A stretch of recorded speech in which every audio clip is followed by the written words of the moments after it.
Welcome to my JavaScript course. I just want to take a few minutes to go over how this course is structured. So if you take a look at this course, it's divided into sections. Each section will focus on a specific part of JavaScript. The section will contain lectures that are meant for you to follow along. I don't spend a lot of time just talking, so you shouldn't plan on taking a break and being prepared to work throughout. And most of the lectures are activities. Activities are opportunities for me to guide you through some projects. You are meant to follow along as we build working code. Occasionally there will be assignments. Assignments are designed for you to use what you learned and work on your own. I highly encourage you to put in the best effort and try to complete each assignment. But if things get too tough, don't worry. I provide a video walkthrough showing my solution to the assignment. One thing you'll want to do as you go through this course is to go into the settings menu on the video and make sure you have it set to 720p. Sometimes if you put it onto a lower level, you are not going to be able to see a clear picture of the code. Alright, let's get started. In this course, we're going to be using the web browser for most of our lessons. The web browser actually allows us to run our JavaScript code within it without having to install anything else. For this course, we will be using the Google Chrome web browser. Most of you probably have Google Chrome already installed on your Windows or Mac computers, but if you don't, it's okay. You can head on over to google.com/Chrome, and then there should be a blue button that says Download Chrome. Once you have Google Chrome installed, you are ready to move on to the next lessons. The next thing that I want you to install is a code editor. So a code editor basically lets you edit code quickly and easily. The code editor can also find syntax and formatting issues very easily to ensure that you're writing proper code and to make sure that you don't spend a lot of time wasted on finding a missing space or a missing comma or something like that. So the code editor that we're going to be using is called Visual Studio Code. It is completely free and it's also available for both Windows and Mac computers. So head on over to code.visualstudio.com and then you should see a download button somewhere. If you're on Windows, just grab the one that's there, and if you're on Mac, grab the Mac version. And once you get this downloaded, go ahead and install it. You can just choose all the defaults and you should be ready to go. Okay, let's do a little bit of setup on our code editor. So go ahead and open up Visual Studio Code if you do not already have it open. We're going to go over to the left here. So the left here is a bunch of navigation buttons. So if you click on this one or that one or this one, they have little pop-ups that open when after you clicked on something. So the top one here is for files. So this shows you what files you're looking at. We'll get to that in a second. This is a search that does searching stuff. Source control, we're not going to worry about in this course. Debug, we're not going to worry about in this course. Extensions, we are going to add one extension to this, but we can do that later because we don't need it quite yet. So let's go back up to this file thing here. So you can see that it says you have not yet opened a folder. So let's go ahead and click Open Folder. And I'm going to go to Desktop, and I'm going to right click, and then I'm going to say New Folder. So obviously if you're on a Mac, this is going to look a little bit different, but I think you get the idea. Just go to your Mac desktop and create a new folder there through Visual Studio Code. So I'm going to call this folder JavaScript. Okay. And then I'm going to go ahead and open this folder, and then I'm going to create another folder inside of here. And I'm going to call this section 2. So this is the name of the section that you're currently on in the course. And I'll do the same thing for section 3 because we will be there pretty soon. 3, alright. And then you can add your additional folders as you get through your sections. I will try to remind you at the beginning of every course to do so. Alright, so let me open up, let's see, where are we? So let's go back to the desktop. So if you see this little navigation up here, click on Desktop and then click on JavaScript. and then click the button that says select folder.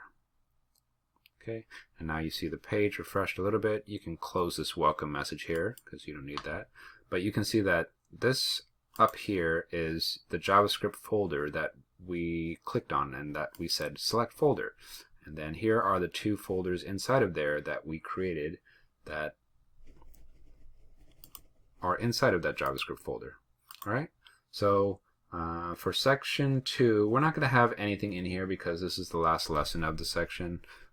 But in section 3 and going forward, we may have files that we are working on, and this way you can save them for future use and you're ready to go. The web browser comes built with a console that allows you to directly enter in JavaScript code. You can run it there and you can see the results immediately. So there's a few ways you can get to it. First way is if you open any web page. So I just went to google.com. So why don't you go ahead and open your Chrome browser to google.com, and once you see this page or something similar to it, go ahead and right click anywhere and then choose the inspect button.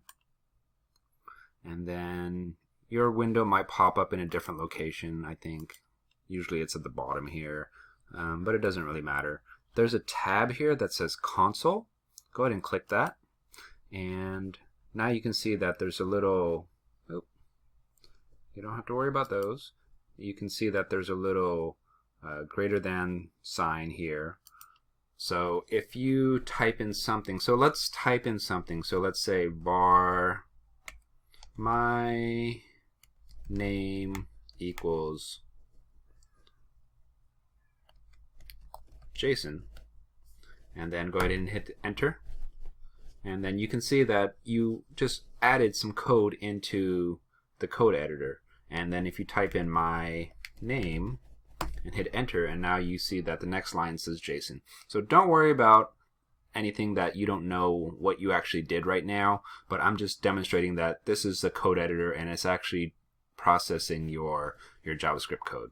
So this is the first way you can get to the console, but I'm going to do something different. If you go up here to the top and change the URL to jsconsole.com and hit enter, it will take you to this website. So this looks very similar to the console that we saw that's built into the browser, but this is actually somebody's website that is acting as a console. But if I do that same command,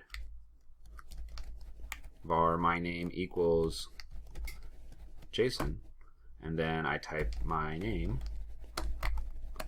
and then you can see it return Jason. So it's a little easier and cleaner to see. So for this course, I am going to be using the jsconsole.com website, and I will show you more on how to use this as we go through it. But I would recommend bookmarking this page because we're going to be using it for most of our lessons. It is now time for you to write your first line of code. Well, if you followed along with the last lesson and typed what I typed, then that was actually your first line of code. But who's counting, right? So if you did follow along and your screen looks like this, go ahead and hit the refresh button on the browser. So that'll clear out everything. And let's type in alert, and then you're going to do a parentheses here, so like the left parentheses, and we're going to do double quotation mark and type in capital H for hello, and then capital W for on world, so hello world, with the exclamation point at the end, and do a double quotation mark and do a closing parentheses. So you can see that the left one here is called open parentheses, the right one is called closing parentheses. All right, and if you hit the enter key, you will get this little alert pop-up that pops up that says hello world.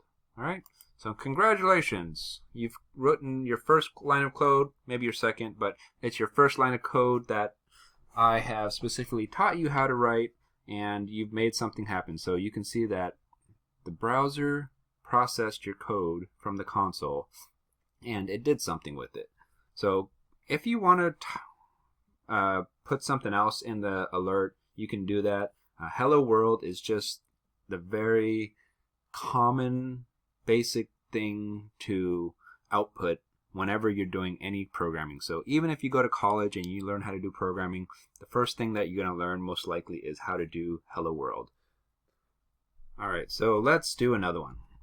So let's get to code number 2, or line of code number 2. So alert, left parentheses, double quotes, and then I'm going to do my name is Jason. If your name is Jason, you can write the same thing, but if your name is not Jason, then I would expect you to write your own name. So go ahead and type in that. So alert, left parentheses, double quotes, and then whatever your name is, and then double quotes again, and then the right parentheses, and hit enter, and there you go. So if you followed along and you typed exactly what I typed, then you would have this little alert message that popped up that says, my name is Jason. Alright, so this was our first actual coding lesson. Congratulations, you completed it. Let's do some more. If you enjoyed this video, please hit the like and subscribe button. It would really help support this channel so that we can grow and bring you more awesome videos just like this one.